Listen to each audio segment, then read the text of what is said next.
اور حضور اکرم صلی اللہ تعالیٰ علیہ وسلم نے کیا فرمایا معلوم؟ ایک سورہ جب وہ نہیں لاگے، اس زمانے میں کیا ہوتا تھا، کمپٹیشن ہوتا تھا شعر و شاعری کا، مشاعرے ہوتے ہیں نا، اچھا شعر کس کا ہے اس کو انعام دیا جائے۔ جو شعر و شاعری کرتے ہیں وہ جانتے ہیں، عرب والے شعر و شاعری میں بہت مشہور تھے۔ سال میں ایک مرتبہ مکہ میں حج کے موقع پر سب بڑے بڑے شاعر جمع ہوتے تھے، اپنے شعر سناتے تھے، اور جس کا شعر سب سے اچھا ہوتا تھا اس کے شعر کو کعبے کے دروازے پر لٹکایا جاتا تھا، اور اس کی فضیلت تھی سال بھر تک وہ شعر نکالے نہیں جاتے تھے، بلکہ اگلے سال اس سے بھی بہتر کوئی لاتا تو وہ نکالتے پھر اس کا لٹکاتے تھے۔ یعنی ورلڈ گینیز بک میں جس طرح ریکارڈ درج کیے جاتے ہیں، ارے میاں یہ ابھی جو ہے 100 انڈے کھایا ہے، اب دوسرے کا نام اسی وقت لکھا جائے گا جب 150 انڈے کوئی کھا کیا ہے۔ وہاں ریکارڈ بنانے کے لیے شعر و شاعری ہوتی تھی، اور مکہ میں خانہ کعبہ کے دروازے پر لٹکائے جاتے تھے، وہ ہر سال کا معمول تھا۔ ایک سال میرے آقا صلی اللہ تعالیٰ علیہ وسلم نے لکھا، انا اعطیناک الکوثر فصل لربک وانحر ان شانئک ھو الابتر۔ 3 آیتیں ہیں، ایک چھوٹی سورہ ہے، لے جا کر کے میرے آقا صلی اللہ علیہ وسلم نے خانہ کعبہ کے دروازے پر لٹکایا۔ آؤ عرب والو، اس سے بہتر کوئی چیز ہو تو اس کو اتارا جائے گا اور دوسرا اس کا لایا ہوا شعر لگایا جائے گا۔ یہ چیلنج چلا مہینہ 2 مہینے کئی دن تک، سارے پریشان تھے۔ اس وقت جو موجود تھے ان کے بس میں نہیں تھا، ایک بہت بڑے شاعر کو یہ لوگ یمن سے یا کسی علاقے سے لے کر کے آئے اور اس سے کہا یہ چیلنج محمد نے دیا ہے صلی اللہ علیہ وسلم کہ یہ 3 آیتیں ہیں اس کے اندر، اس سے بہتر کوئی چیز لا کر کے دکھائے۔ آپ کو سمجھ میں نہیں آئے گا یہ 3 چیزیں بنانے میں کیا دقت ہے۔ میرے عزیزو، یہ صرف 3 آیتیں نہیں ہیں، جب اس کے حروف کو جوڑ کر کے دیکھا جائے تو یہ زبان جاننے والے ہی جانتے ہیں کہ اس کے فائدے کیا کیا ہیں۔ وہ بڑا شاعر آیا جو بات بھی شعر و شاعری میں کرتا تھا، اگر وہ پوچھتا کسی سے آپ خیریت سے ہیں تو وہ شعر سے ہی پوچھتا تھا، اگر اس سے آپ پوچھتے کھانا کھائے جواب بھی شعر میں دیتا تھا۔ وہ آیا جب اس نے دیکھا کہ خانہ کعبہ پر یہ 3 چیزیں لٹکائی گئی ہیں، انا اعطیناک الکوثر فصل لربک وانحر ان شانئک ھو الابتر، اس سے کہا گیا جواب لکھو اس کا، تو اس نے اپنے ایک ٹکڑے میں لکھا ما ھذا کلام البشر، یہ بشر کا کلام ہو ہی نہیں سکتا۔ میں کیا جواب دوں، یہ بشر کا کلام ہو ہی نہیں سکتا۔ وہ چلا گیا، یہ چیلنج چلتا رہا، کوئی نہیں لا سکا قرآن کے مثل۔ اور آپ کو میں بتاؤں مضحکہ خیز بات، بہت مرتبہ مسیلمہ کذاب ایک ایسا شخص تھا جو اپنی الگ شریعت چلانا چاہتا تھا، حضور کے علاوہ اپنے آپ کو نبی کہنا چاہتا تھا۔ اس سے لوگوں نے کہا کہ محمد صلی اللہ تعالیٰ علیہ وسلم وہ نبی ہیں، ان پر قرآن کی آیتیں اترتی ہیں، تو بھی تو لے کے آ، تیرے پاس کہاں ہے کتاب؟ جیسے قادیانی کو بھی کہا گیا تھا، غلام مرزا قادیانی جو ہے، یہ مرزا غلام احمد قادیانی جو پنجاب کا تھا، اس نے بھی نبی ہونے کا دعویٰ کیا تھا۔ اس کا بھی وہی حشر ہے جو مسیلمہ کذاب کا تھا۔ جھوٹے نبوت کے دعوے دار دجال ہوتے ہیں، یاد رکھو۔ میرے آقا صلی اللہ علیہ وسلم خاتم النبیین ہیں، آپ کے بعد کوئی نبی نہیں ہوگا۔ لیکن وہ مسیلمہ کذاب نے جب یہ کہا، اس سے جب لوگوں نے کہا تیرے پاس کہاں ہے آیتیں ہونا چاہیے ویسے قرآن کی جیسے محمد صلی اللہ علیہ وسلم کے پاس آتی ہیں، کہا میں بھی بنا کر کے لاتا ہوں، میرے پاس بھی آتے ہیں۔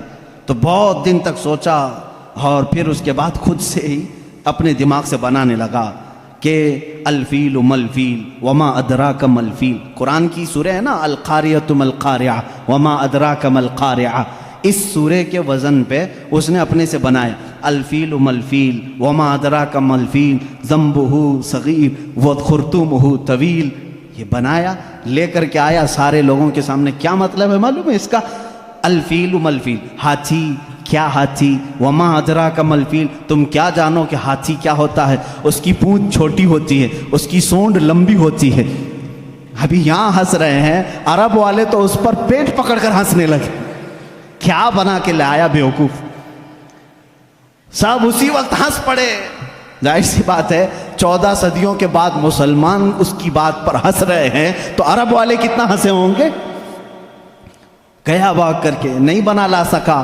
اب اس کے بعد عرب مکہ والے بڑے بڑے جو مالدار تھے وہ لوگ جمع ہوئے اور کہا جو بھی عرب کے بڑے بڑے شاعر ہیں ان کو لاؤ، پیسے دو اور بناؤ کچھ بھی، ہمارے لیے جینا دشوار کر کے رکھی ہیں یہ آیتیں، یہ چیلنج پہ چیلنج دے رہے ہیں اور ہم بنا کر کے لا نہیں پا رہے ہیں۔ پورے شاعروں کو جمع کی، ان کو بڑے بڑے نذرانے دی، کتنا چاہیے پیسہ سب لو، جاؤ اس کے برابر بنا کے لاؤ۔ وہ سب گئے شاعر اور گئے کھا پی کر کے موٹے ہوئے، اگلے سال آئے کچھ بھی نہیں لے کے آئے، سال بھر ہو گیا، پورے سیٹوں نے پھر کہا لائے نہیں، کہا نہیں بن ہی نہیں پایا، تھوڑے اور پیسے دے دو اگلے سال بنا کے لائیں گے۔ پھر پیسے ان کے اکاؤنٹ میں جمع ہوئے ہوں گے اس زمانے میں جو بھی اکاؤنٹ رہا ہو، پھر دیے، جیسے آج شاعروں کو پہلے اکاؤنٹ میں ڈالنا پڑتا ہے، اس لیے میں لفظ اکاؤنٹ کا ذکر کر رہا ہوں۔ ان کو اور پیسے دیے، وہ پھر پیسے لیے اور گئے، جا کر کے دوسرے سال، اب ظاہر سی بات ہے اب تو مار کھاتے ہیں، نہیں لاتے پیسے، پچھلے سال کے بھی بقایا تھے، اس سال بھی تھے۔ اس سال وہ آئے اور کہنے لگے کہ ویسا بن تو نہیں پایا، قرآن کے جیسی کوئی سورہ بنی تو نہیں، ہاں البتہ کچھ عیب ملے ہم کو قرآن میں جو فصیح نہیں ہے۔ فصیح ابھی میں نے بتایا نا، فصیح کس کو کہتے ہیں؟ جو ہائی لیول کی زبان ہے، اور اگر عام لوگ یوز کرتے ہیں اس چیز کو تو اس کو کہتے ہیں یہ فصیح نہیں ہے، یہ عام لفظ ہے۔ جیسے میں نے اردو میں بتایا گڑگا، یہ عام لفظ ہے۔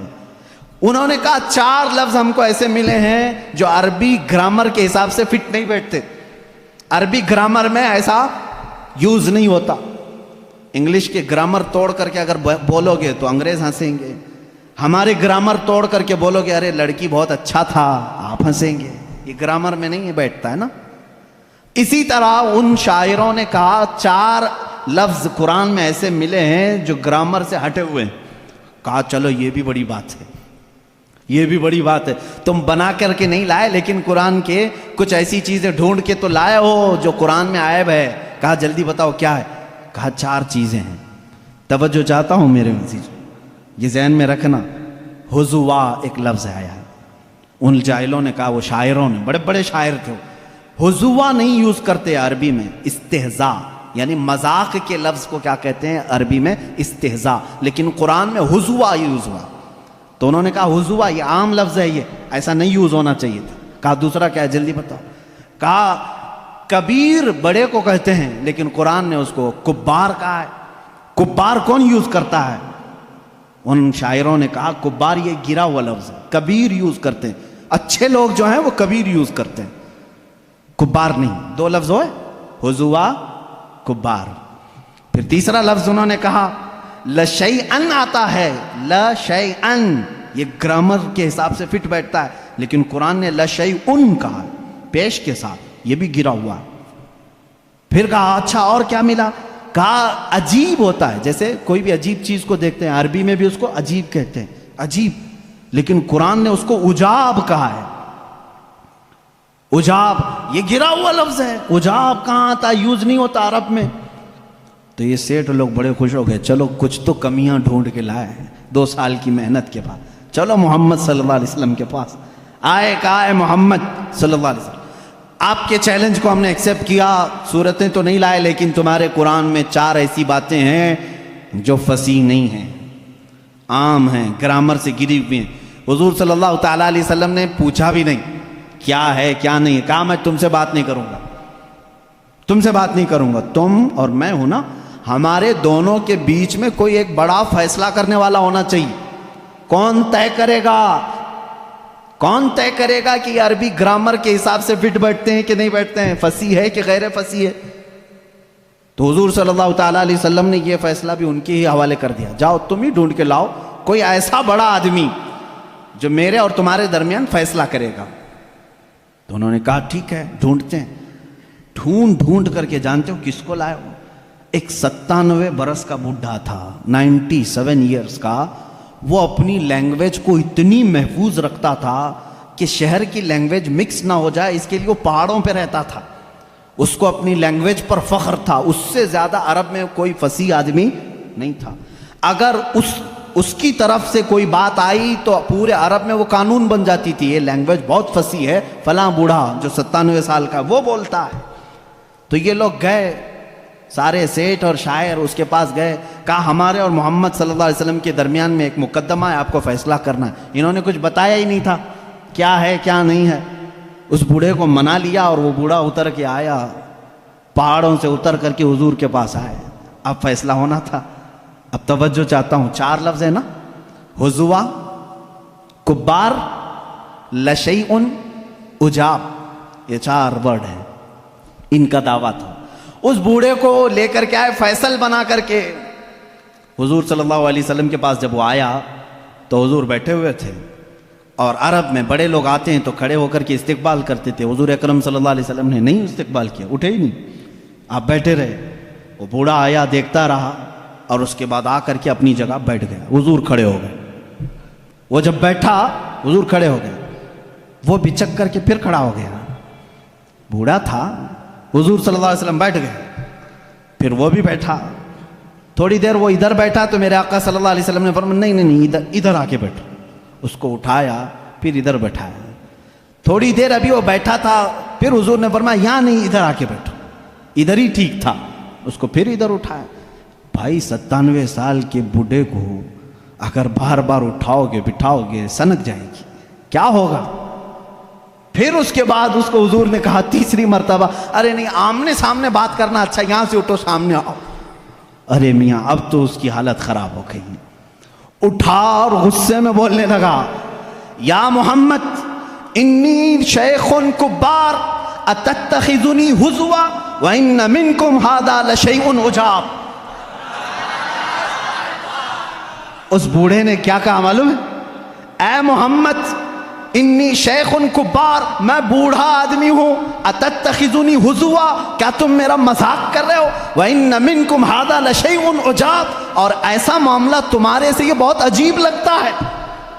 4 ورڈ اس نے ایک جملے میں یوز کیے۔ حضور اکرم صلی اللہ علیہ وسلم نے ان شاعروں کی طرف دیکھا، لائے بھی تو اس کو لائے ہو جو قرآن کی باتیں ہی یوز کر رہا ہے۔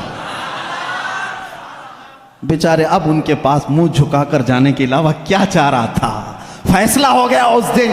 یہ بوڑھا جو بات کہتا ہے وہ فصیح بات کہتا ہے۔ بعد میں اس بوڑھے کو پتہ بھی نہیں تھا کہ یہ لوگ لائے کس بات کے لیے تھے، کس چیز کا فیصلہ کرنے کے لیے لائے تھے۔ ہو سکتا ہے بعد میں جا کر کے اس کو بہت جھگڑا ہوا ہوگا کہ ہم تو یہی 4 باتوں کو یہاں پر تمہیں بتانے کے لیے لائے تھے کہ قرآن میں غیر فصیح ہے، وہی بول کے آ گئے۔ خیر، یہ ایسا ہی ہوا جیسے کسی بچے کو باپ یہ کہہ کر کے گھر پہ آنے والے سے کہتے ہیں کہہ دینا ابا سو رہے ہیں۔ سامنے کوئی گھر کے باہر آتا ہے تو بچہ جا کر کے کہتا ہے ابا کہہ رہے ہیں ابا سوئے ہیں، یہی بات ہوتی ہے۔ اسی طرح سے اس کے ساتھ بھی معاملہ ہوا ہوگا۔ بہرحال قرآن کا چیلنج برقرار رہا اور آج تک باقی ہے۔ آج کے اس ڈیجیٹل لائف میں بھی کوئی قرآن کا یہ مثل لا نہیں سکا۔